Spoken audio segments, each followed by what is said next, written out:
आज हम मेवाड़ के इतिहास के बारे में पढ़ेंगे। तो मेवाड़ जो है, यहाँ पर एक वंश है गोहिल वंश। गोहिल वंश,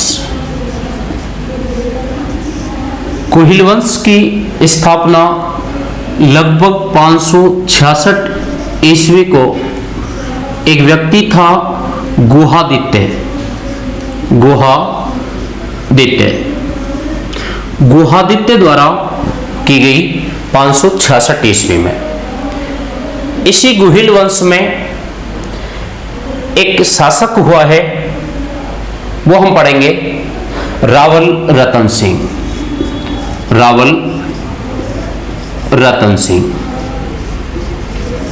रावल रतन सिंह, इसके बारे में पढ़ेंगे।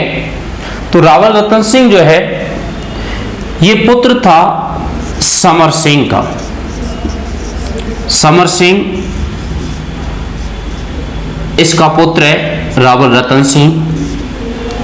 समर सिंह के बाद में रावल रतन सिंह यहाँ का शासक बनता है 1301 ईस्वी में, और 1303 ईस्वी तक यहाँ इसने शासन किया है। 1301 से और 1303 ईस्वी के मध्य।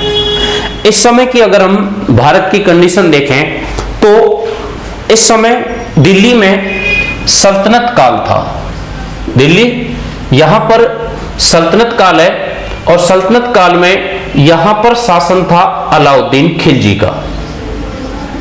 अलाउद्दीन खिलजी, इसका शासन काल है। और अलाउद्दीन खिलजी का शासन काल 1296 से लेकर के 1316 ईस्वी तक ये खिलजी वंश का शासक रहा है दिल्ली में। अब रावल रतन सिंह समकालीन है अलाउद्दीन खिलजी के। अलाउद्दीन खिलजी ने जो 1299 ईस्वी के लगभग दक्षिण भारत में आक्रमण किया था, उस समय मेवाड़ के शासक समर सिंह ने अलाउद्दीन खिलजी की सेना को रोक लिया था और उसे रास्ता देने के बदले में उससे कर वसूल किया था, जिसके कारण दोनों में नाराजगी थी। इसी बीच समर सिंह का 1301 ईस्वी में देहांत हो जाता है और उसके पुत्र रावल रतन सिंह मेवाड़ के बनते हैं शासक। अब रावल रतन सिंह और ये दोनों एक दूसरे के समकालीन हैं। रावल रतन सिंह इस समय मेवाड़ का शासक था। उसी समय की अगर हम थोड़ी सी दक्षिण भारत के तरफ जाएं तो यहां दक्षिण जो भारत क्षेत्र है, उस क्षेत्र में दक्षिण भारत के नीचे यहां एक द्वीप है जिसका नाम है सिंहल द्वीप। सिंहल द्वीप, सिंहल द्वीप है जिसे हम वर्तमान में श्रीलंका कहते हैं। श्रीलंका या सिंहल द्वीप। अब यहां पर सिंहल द्वीप श्रीलंका जो है, इस समय रतन सिंह के समय यहां का जो शासक था वो था गंधर्व सेन। गंधर्व सेन इस समय सिंहल द्वीप का गंधर्व सेन राजा है। और गंधर्व सेन, इसकी जो पुत्री थी एक, उसका नाम था पद्मिनी। पद्मिनी।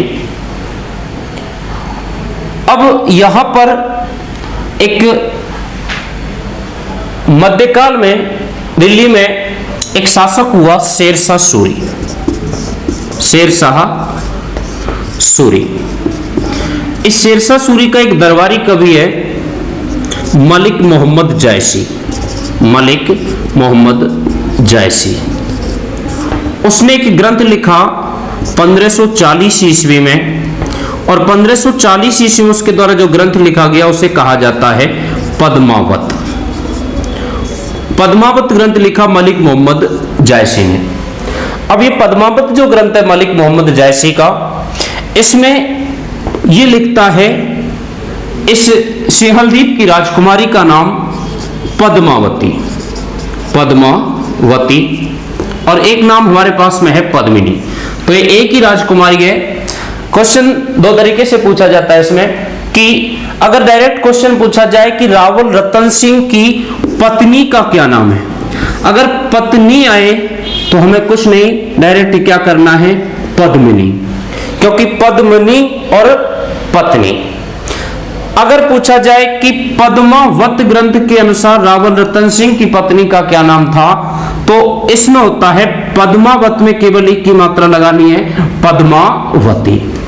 पद्मावत ग्रंथ के अनुसार पूछे तो पद्मावती, और अगर डायरेक्ट पूछे कि रावल रतन सिंह की पत्नी कौन थी या रानी कौन थी, तो वो होगी रानी या पत्नी पद्मिनी। अब इस समय यहां पर जो पद्मिनी या जो पद्मावती राजकुमारी थी, इस समय मेवाड़ में शासक है रावल रतन सिंह। ऐसा माना जाता है ग्रंथ के अनुसार कि यहां पर इस राजकुमारी के पास में एक तोता था जिसका नाम था हीरामन, हीरामन तोता। अब ये हीरामन जो तोता है, ये एक दिन यहां से सिंहलदीप से हीरामन तोता और ये पहुंच जाता है राजस्थान में। यहां ये जो राजस्थान क्षेत्र है, इधर मेवाड़ है, ये मेवाड़ चला गया और मेवाड़ के पास में यहाँ झालावाड़ नामक स्थान है जहां पर गागरोड का किला है। वहां एक शिकारी इसको पकड़ लेता है और शिकारी इसको बेच देता है रावल रतन सिंह के यहाँ। ये बोलने वाला तोता था, हीरामन तोता था, जो आज भी गागरोड दुर्ग में मिलते हैं हीरामन तोते। तो इसने इसके पद्मिनी के बारे में जानकारी दी रावल रतन सिंह को। रावल रतन सिंह के सामने इसने रानी पद्मिनी के सौंदर्य का नक्शे वर्णन किया कि यहां से बहुत दूर समुद्र के पार सिंहलदीप नामक स्थान है, वहां के राजा गंधर्व सेन है, उनकी एक राजकुमारी है और उसका नाम है पद्मावती। वो इतनी सुंदर है कि अगर पानी भी पीती है तो उसके गले से पानी जाता हुआ दिखाई देता है, और अगर वो पान खाती है तो पान का रस भी उसके गले से जाता हुआ दिखाई देता है। तो पद्मिनी की सुंदरता का वखान किया हीरामन तोते ने रावल रतन सिंह के सामने। तो रतन सिंह उसको पाने के लिए यहां से चलता है और सिंहलदीप पहुंच जाता है, और सिंहलदीप में जाकर के इस पद्मावत ग्रंथ के अनुसार कई वर्षों के बाद में उसके साथ विवाह होता है। गंधर्व सेन उसका विवाह कर देते हैं रानी पद्मिनी का रतन सिंह के साथ में, और रतन सिंह पद्मिनी को यहां से लेकर के मेवाड़ आ जाता है और मेवाड़ में रहने लग जाता है। अब हुआ क्या, यहां पर मेवाड़ में एक ब्राह्मण था राघव चेतन। अब राघव चेतन नामक जो ब्राह्मण था, उस राघव चेतन की एक दिन पद्मिनी पर बुरी नजर पड़ती है, जिसके कारण पद्मिनी और रतन सिंह राघव चेतन नामक जो ब्राह्मण है उसको यहां से देश निकाला दे देते हैं, और राघव चेतन यहां से चला जाता है दिल्ली। क्योंकि राघव चेतन को जब इन्होंने यहां से देश निकाला दिया तो राघव चेतन ने भी सौगंध खाई थी कि मैं मेवाड़ को नष्ट करके छोड़ूंगा, और उसको पता था कि मेवाड़ का शत्रु है समय अलाउद्दीन खिलजी, तो शत्रु का शत्रु मित्र हो जाता है। इसलिए राघव चेतन जो है वो यहां से पहुंच जाता है दिल्ली, और दिल्ली में जाकर के पद्मिनी के सौंदर्य का, पद्मावती के सौंदर्य का वर्णन करता है वो अलाउद्दीन खिलजी के सामने जाकर के। अब अलाउद्दीन खिलजी, उसने जब इसके सौंदर्य का वर्णन सुना कि सिंहलदीप से एक राजकुमारी को लेकर के आए रतन सिंह, वो सुंदर राजकुमारी है, तो उसने पाने के लिए उसने मेवाड़ से यहां जो रणथंभौर दुर्ग था उसने 1301 ईस्वी में जीत लिया था। उसने आक्रमण किया दिल्ली से, और मेवाड़ जो स्थान है वहां पर स्थान है चित्तौड़गढ़, और चित्तौड़ जो किला था, ये चित्तौड़गढ़ दुर्ग अधिकार में था रावल रतन सिंह के। इसने चित्तौड़गढ़ जो दुर्ग है उसका घेरा डाल लिया, और चित्तौड़गढ़ दुर्ग का कई महीने तक घेरा डाले रखा, लेकिन इसे सफलता नहीं मिली। अब जब इसको सफलता नहीं मिलती है तो इसने एक योजना बनाई, और उस योजना के तहत इसने एक पत्र लिखा, और पत्र में लिखा कि रावल रतन सिंह को यह पत्र लिखता है कि महाराज, हम यहां कई महीनों से पड़े हैं और हमारी एक इच्छा है कि आप केवल आपकी रानी पद्मावती के हमें दर्शन करा दें, हम उसे देख करके वापस लौट जाएंगे, क्योंकि हम बाहर पहरेदारों की तरह पड़े हुए हैं और आप अंदर आराम से रह रहे हैं, तो इसलिए हमें केवल पद्मिनी देखनी है और हम पद्मिनी देख करके लौट जाएंगे।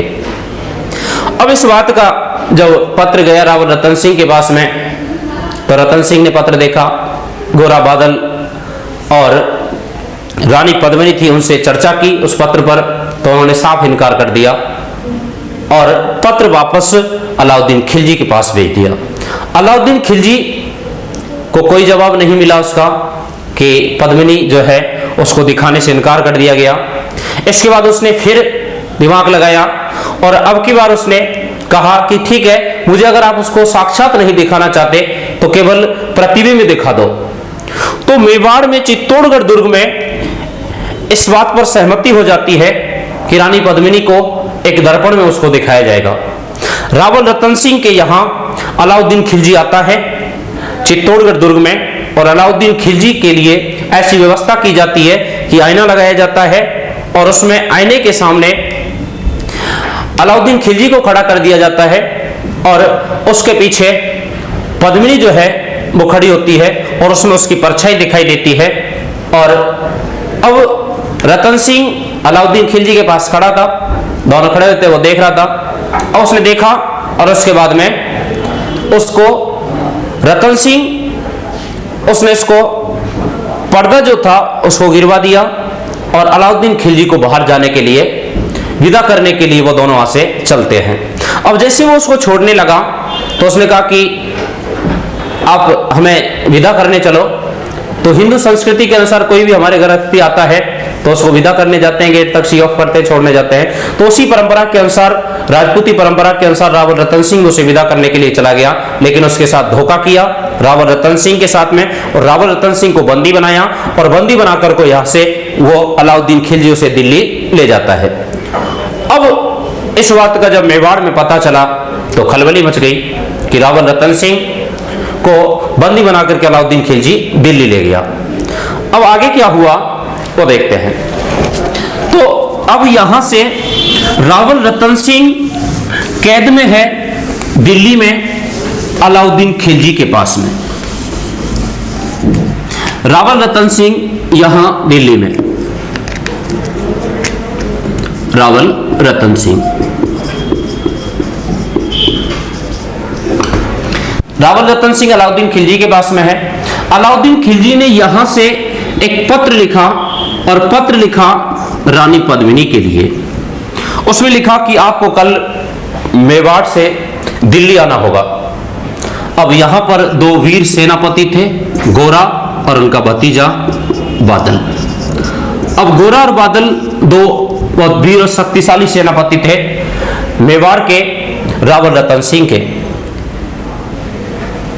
अब इन्होंने यहां योजना बनाई रावल रतन सिंह के सेनापति गोरा बादल और उसकी रानी पद्मावती ने, और लेटर लिखा, पत्र लिखा अलाउद्दीन खिलजी के लिए। उस पत्र में लिखा कि ठीक है, हम कल दिल्ली आ जाएंगे, लेकिन हम राजपूत हैं और राजपूत राजकुमारियों का जो विवाह होता है तो वैसे नहीं आती, उनके साथ डावरियां आती हैं। राजस्थान में राजपूतों में एक प्रथा होती है, डावरिया प्रथा। जब राजकुमारी का विवाह होता है तो कुछ दासियां उसके साथ जाती हैं जो डावरिया कहलाती हैं, और वो कुछ कुंवारी जो लड़कियां थी, डावरिया जिन्हें कहते हैं, वो जाएंगी। तो इसलिए आप हमारे लिए पालकी की व्यवस्था करो और हम कल दिल्ली पहुंच जाएंगे। तो अलाउद्दीन खिलजी के पास लेटर पहुंचा, उसने पत्र पढ़ा, तो पत्र पढ़ करके वो बहुत खुश हुआ कि कल पद्मिनी आएगी, पद्मावती हमारे पास आएगी। लेकिन एक बात पर और उससे हंसी आई कि देखो राजपूतों की कैसी परंपरा है कि हम तो केवल एक मांग रहे हैं और वो एक के साथ 1600 और फ्री दे रहे हैं। तो उसने तुरंत ही पालकियां भिजवा दी मेवाड़। पालकियां मेवाड़ पहुंचती हैं और मेवाड़ से यहां इन पालकियों में रानी पद्मिनी गोरा बादल की चाल के अनुसार डावरिया नहीं, यहां पर बैठा दिए जाते हैं सैनिक। अब सैनिक इनमें बैठ गए महिलाओं के वेश में, और रानी पद्मिनी की डोली जैसे ही दिल्ली के निकट पहुंची तो उसने फिर पत्र लिखा अलाउद्दीन खिलजी को कि ठीक है, कल से हम आपके यहां आएंगे, आपके यहां रहेंगे, लेकिन हमारी इच्छा है कि हम पहले रतन सिंह से मिलें, और रतन सिंह से मिलें उस समय हमारे पास कोई नहीं होना चाहिए।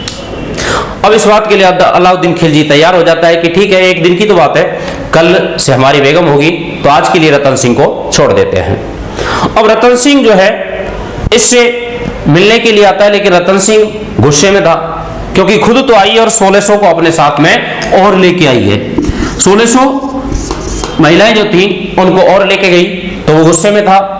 तो अलाउद्दीन खिलजी के पास में रतन सिंह था, उसको छोड़ दिया जाता है। वो पद्मिनी के पास आता है, तो पद्मिनी उसको सारी चाल बता देती है और पद्मिनी यहां से निकल जाती है। रावल रतन सिंह घोड़े पर लेकर के उसको आ जाते हैं मेवाड़। अब अलाउद्दीन खिलजी को सुबह पता चला, तो वो घायल अवस्था में था अलाउद्दीन खिलजी पहले ही। तो अलाउद्दीन खिलजी को जब पता चला कि रानी पद्मिनी अलाउद्दीन खिलजी के यहां से रतन सिंह को भी लेकर के चली गई, तो उसको बड़ा गुस्सा आया।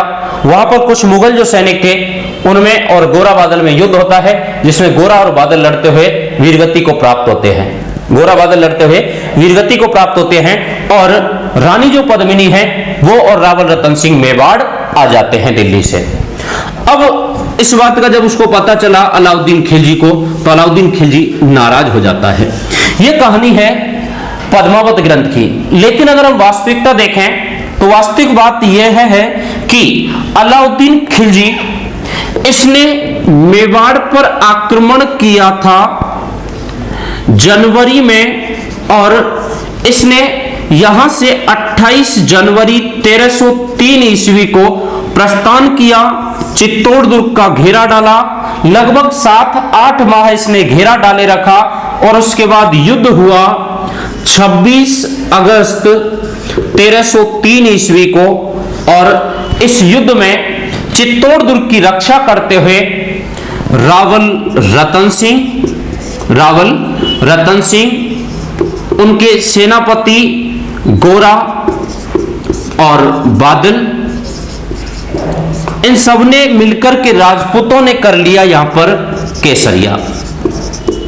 चित्तौड़ दुर्ग की रक्षा में ये लड़ते हुए वीरगति को प्राप्त होते हैं रावल रतन सिंह, गोरा और बादल, तथा रानी जो थी पद्मिनी, उस पद्मिनी ने यहां पर लगभग ऐसा माना जाता है कि 1600 राजपूत जो महिलाएं थीं, उन राजपूत महिलाओं के साथ में चित्तौड़गढ़ दुर्ग में अग्नि प्रज्वलित की और अग्नि में कूद करके कर लिया जौहर। अतः चित्तौड़गढ़ जो दुर्ग है उसमें हुआ साका। चित्तौड़गढ़ दुर्ग का जो शाखा है वो होता है यहां 26 अगस्त 1303 ईस्वी को, जो चित्तौड़ दुर्ग का प्रथम शाखा माना जाता है।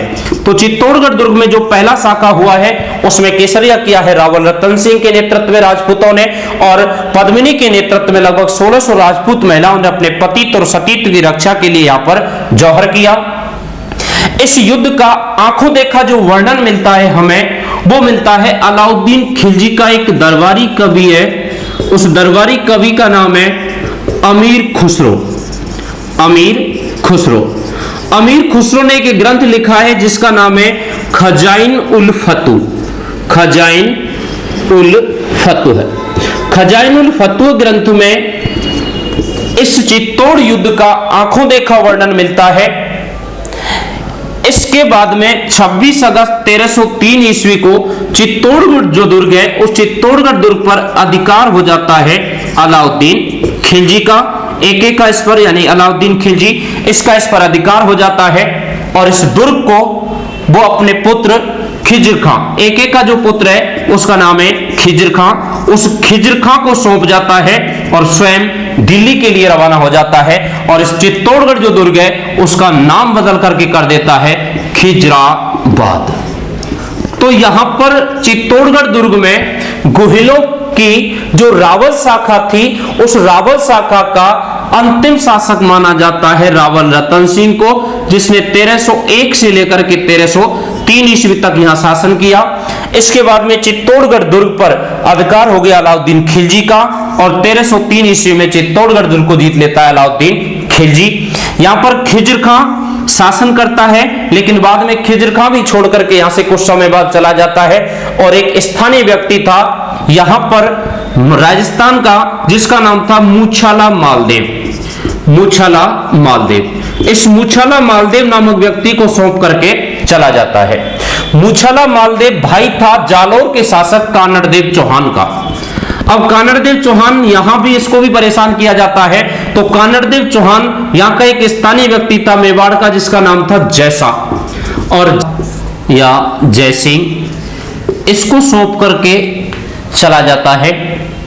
बाद में 1326 ईस्वी को मेवाड़ में ही उदयपुर में गांव था सिसोदा। इस सिसोदा गांव का एक व्यक्ति था जिसका नाम था राणा हम्मीर। राणा हम्मीर ने आक्रमण किया जैसा पर और 1326 ईस्वी में इसने जैसा की हत्या कर दी और जैसा की हत्या कर इसने मेवाड़ के चित्तौड़गढ़ दुर्ग पर पुनः यहां मेवाड़ का जो गुहिल वंश था उसी के वंशज थे ये, और यहां पर एक नया वंश स्थापित होता है सिसोदिया वंश। सिसोदा गांव का होने के कारण इसे कहा गया सिसोदिया वंश। तो राणा हम्मीर का संबंध सिसोदिया गांव से था, उदयपुर से, इसलिए इस वंश को सिसोदिया वंश कहा जाता है। और आगे यहां जो चित्तौड़गढ़ दुर्ग है उस पर जो वंश जिसने शासन किया वो था सिसोदिया वंश। 1326 से लेकर के आगे 1948 ईस्वी तक यहां सिसोदिया वंश का शासन रहा है और उसमें राणा हम्मीर से लेकर के और महाराणा भोपाल तक टोटल 33 राजाओं ने, कुल 33 राजाओं ने शासन किया है सिसोदिया वंश में। तो वो आगे की वीडियो में पढ़ेंगे। Thank you. जय श्री राम।